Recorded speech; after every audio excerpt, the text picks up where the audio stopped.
Au XXe siècle, confrontés aux deux conflits mondiaux, les papes ont largement réfléchi aux questions de guerre juste, de légitime défense et à la responsabilité de la prise de parole des chefs religieux.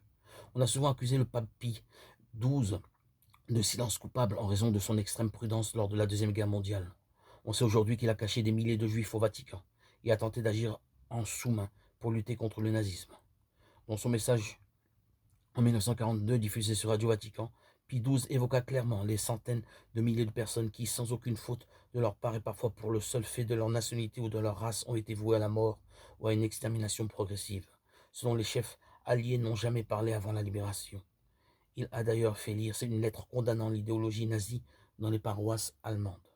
Dans les autres religions, la violence est tout aussi présente, parfois même davantage. Les sacrifices humains des Amérindiens, mais il est faux de dire que c'est la religion qui engendre la violence. Si les hommes continuent à tuer au nom de Dieu, c'est qu'ils aiment couvrir leurs méfaits de justification légitime et qu'ils n'ont pas encore compris la profondeur de l'amour que Dieu leur a manifesté en la personne de Jésus-Christ. Ceux qui tuent au nom de Dieu ne servent pas Dieu, mais se servent de Dieu. Seigneur, fais de moi un instrument de ta paix. Là où est la haine, que je mette l'amour. Là où est l'offense, que je mette le pardon. Là où est la discorde, que je mette l'union. Là où est l'erreur, que je mette la vérité. Là où est le doute, que je mette la foi. Là où est le désespoir, que je mette l'espérance. Là où sont les ténèbres, que je mette la lumière. Là où est la tristesse, que je mette la joie.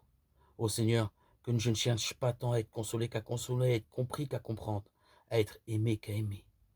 Car c'est en se donnant qu'on reçoit, c'est en s'oubliant qu'on se retrouve, c'est en pardonnant qu'on est pardonné, c'est en mourant qu'on ressuscite à l'éternelle vie. Prière de saint François d'Assise.